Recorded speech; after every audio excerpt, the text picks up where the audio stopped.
కూల్చివేతలు అనేది ఎప్పుడే గాని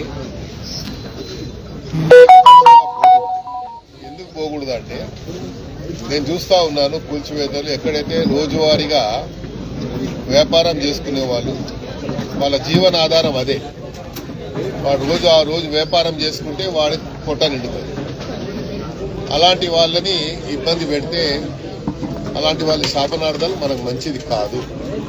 ఎప్పుడు కూడా ప్రభుత్వం ఎప్పుడైనా మేము అలాగే చేసేవాళ్ళం. కానీ అధికారులు మాత్రము ఎక్కడైతే నిజంగా కంజెస్టెడ్ రోడ్స్ ఉంటాయో అక్కడ చేయమని ప్రభుత్వ పరంగా కానీ పైనుంచి ఆదేశాలు వస్తే అలా చేయాలి. కాకపోతే వాళ్లకు వీళ్ళు ఎక్కడ అప్పిస్తే అక్కడ మాత్రం అడ్డగోలుగా చేస్తున్నారు అనేది నా అభిప్రాయం. అందుకని నేను ముఖ్యమంత్రి గారి దృష్టికి తీసుకెళ్తాను. ఎందుకంటే రోజు వ్యాపారం చేసుకుంటే వాడు ఆ రోజు కష్టపడి సపోజ్ రోడ్డు మీద పొద్దున్న ఇడ్లీ బండి పెట్టుకుంటాడు. ఆ ఇడ్లీ రాత్రంతా కష్టపడి ఇడ్లీలు తయారు చేసుకొని పొద్దున రోడ్డు మీద వచ్చి పెట్టుకుంటే ఆ ఇడ్లీ బండి తీసి పడేస్తే వాడు ఆ రోజు ఏం తినాలి? ఒక ఇన్సిడెంట్ జరిగింది. ముఖ్యమంత్రి గారు మొట్టమొదటిగా సీఎం అయినప్పుడు మాదాపూర్లో ఏదో క్యాంటీన్ ఉండే లేడీది కుమారి ఆంటీది కూడా ఇట్లాగే చేస్తే ముఖ్యమంత్రి గారు ఏం చెప్పారు? ఆమె జోలికి పోవద్దని చెప్పారు. సో అలాగే ఇక్కడ కూడా ఎవరి దగ్గరికి జోలికి పోవద్దని మేము చెప్తున్నాం. ఎందుకంటే వాళ్ళు రోజు వ్యాపారం చేసుకునే వాళ్ళు. ఒకవేళ అలా పాలసీ కింద తీసుకుంటే సిటీ మొత్తంలో అయితే మీరు ముందు ఓల్డ్ సిటీ నుంచి మొదలు పెట్టండి. ఓల్డ్ సిటీలో ఎక్కడెక్కడ ఉన్నాయి అలా మీరు చేయండి. మీకేమి ఇబ్బందులు కలగకుంటే మా దగ్గర కూడా ఇబ్బంది లేకుండా నేనే చెప్తా కావాలి. కాబట్టి ఇది చేయొద్దని నేను చెప్తున్నాను. ఎందుకంటే దీనివల్ల ప్రభుత్వానికి చెడ్డ పేరు వస్తుంది. ప్రభుత్వం మనకు మంచి పేరు వస్తే 4 కాలాల పాటు మనం కూడా మంచి అనేది నా అభిప్రాయం. ప్రజల అందరూ వచ్చి చెప్పుకోలేరు. ప్రజాప్రతినిధి ఎవరు ఉంటే ఆ ప్రజాప్రతినిధికి చెప్పుకుంటారు మా బాధ అని. కాబట్టి రోజు మరి మాకైతే నిద్ర పడుతుంది. రోజు ఎక్కడో ఈ రోజు ఇక్కడ గుల్లగొడతారంట, రేపు అక్కడ గుల్లగొడతారంట. అదంటే వాళ్ళు ఏం చేస్తారు? ఇన్ఫర్మేషన్ రాగానే నా ఇంటికాడికి వచ్చి కూర్చుంటారు. నేను హైదరాబాద్లో పుట్టి పెరిగినోని, హైదరాబాద్లో ఉన్నోని, నా జీవితం అంతా రాజకీయ జీవితం అంతా హైదరాబాద్లో మొదలైంది. మరి హైదరాబాద్లో పుట్టి పెరిగిన వాడిగా నా జవాబుదారీగా ఉంటుంది. పుట్టి నా నియోజకవర్గానికి నేను పరిమితం కాదు. నేను రాష్ట్ర నాయకుడిగా ఎదిగిన వాడిని. హైదరాబాద్ ప్రజలు ఎక్కడ వస్తే కూడా దానమంది తిరిగిపోతే మాకు న్యాయం జరుగుతుందనే ఒక విశ్వాసం. అది కాపాడుకునే బాధ్యత నాకు. మొన్న నేను సికింద్రాబాద్ పార్లమెంట్ పోటీ చేశాను. మరి దగ్గర దాకా వచ్చి నేను కేవలం 30-35 వేల ఓట్లతో ఓడిపోయాను తక్కువ సమయంలో. అంటే ఆ ప్రజలతో ఆ అనుబంధం ఉంది కాబట్టే కదా, ప్రజలతో ఆ సత్సంబంధాలు ఉన్నాయి కాబట్టి నేను ఆ స్థాయి అక్కడ వరకు రాగలిగాను. ఇంకా సమయం ఉంటే నేను తప్పకుండా సీట్ గెలిచేవాడిని. సరే, అది ఓటమి గెలుపు అనేది రాజకీయాలు సహజం.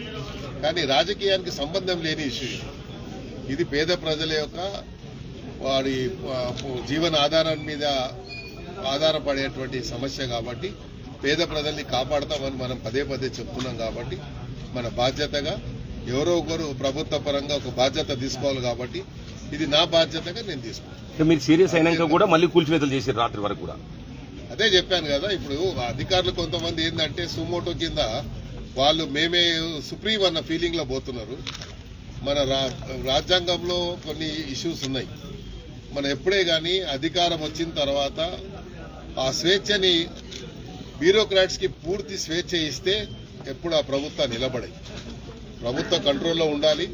ప్రభుత్వం ఆలోచన విధానాన్ని వాళ్ళు పరిగణలో తీసుకొని పనిచేయాలి.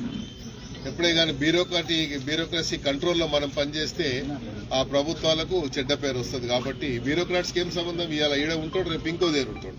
వాళ్ళకేం బాధ్యత ఉండదు.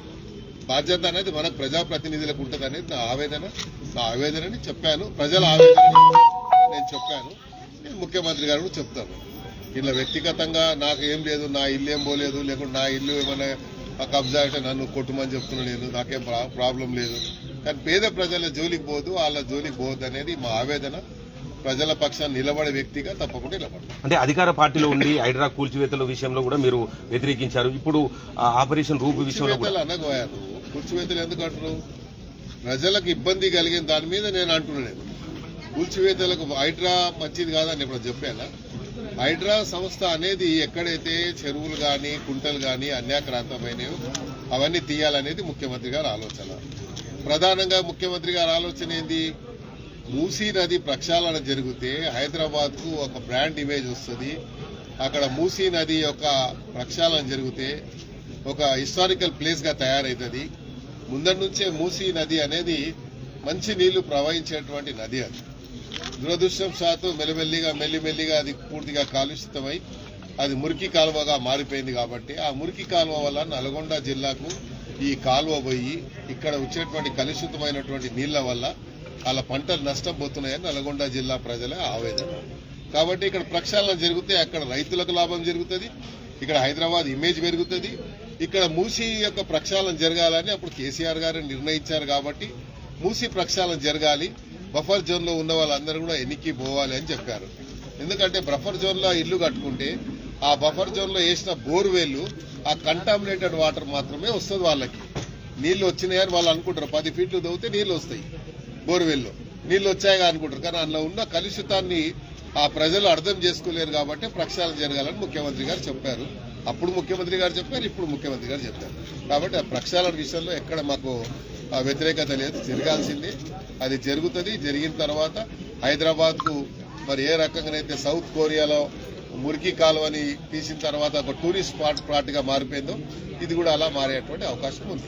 హైదరాబాద్ కు బ్రాండ్ అయినటువంటి ఓల్డ్ సిటీ, చార్మినార్ అని ఆ ప్రాంతాలలో ఏదైతే ఫుట్పాత్ ఉన్నాయో అవన్నీ కబ్జాలని, అటువంటి వాటిని చేయకుండా ఇక్కడ న్యూ సిటీ అనేటువంటి ఇక్కడ ఖైరతాబాద్ కాదు, ఎక్కడైనా సరే ఇది ఇలా ఖైరతాబాద్ లో అయిందని కాదు, రేపు ఇంకో దగ్గర అయితే కూడా వస్తాను నేను. ఎందుకంటే ఇలా చేయకూడదు అని చెప్తున్నాను. అందుకే చెప్పాను, ఇది ఒక పాలసీ డిసిషన్ కింద తీసుకుంటే ఒక నోటీస్ ఇవ్వండి, ఒక పబ్లిక్ నోటిఫికేషన్ ఇవ్వండి అధికారులకు చెప్తున్నాను. మీరు ముఖ్యమంత్రి గారి దగ్గర లేకుంటే డిపార్ట్మెంట్ నుంచి ఏదైనా ఆదేశాలు వస్తే నోటిఫికేషన్ ఇచ్చి ఈ ప్రాంతంలో ఇది సెట్ బ్యాక్ ప్రోగ్రామ్ ఉంది అని చెప్పండి. మరి పెద్ద పెద్ద బిల్డింగ్లు నేను చూశాను, నేను అదే చెప్పాను ఆ డీసీపీ గారికి. పెద్ద పెద్ద బిల్డింగ్లు వాళ్ళు సెట్ బ్యాక్ చూపించారు, కానీ దాని పార్కింగ్ కింద వాడుకుంటారు. ఆ సెట్ బ్యాక్ ఇచ్చిన తర్వాత ఏదైతే ప్యాసేజ్ వదులుతారో అది పెడెస్ట్రియన్స్ వాడడానికి మరి నడిచే వాళ్లకు దారి. అది మరి అదే ఎక్కడ పెట్టిన దాన్ని ఎక్కడ కూడా గుల్లగొడతలేరు. నేను రోడ్ నంబర్ 46 మొత్తం అదే ఉంది. రోడ్ల మీదే వదిలం మాత్రం సెట్ బ్యాక్ వదిలారు. ఆ సెట్ బ్యాక్ మొత్తం మేము వాళ్ళ పార్కింగ్ కింద వాడుకుంటారు. నడిచేవాడు ఇలా నడవాడి, అక్కడ ఎవరు చూస్తలేడు. బంజారాయిల్ రోడ్ నెంబర్ 1 కానీ 2లో కానీ అక్కడ మెయిన్ రోడ్ మీద ఉన్నాయి. బస్తీలలో ఏం పని అంటుండే. కాబట్టి బస్తీల జోలికి రాకండి దయచేసి నా కోరిక. అంటే జీహెచ్ఎంసీ మేయర్ పైన బీఆర్ఎస్ అవిశ్వాసం పెట్టేందుకు ప్లాన్ చేస్తుంది, ఏమంటారు? అవిశ్వాసం నాకేం సంబంధం. ఓకే.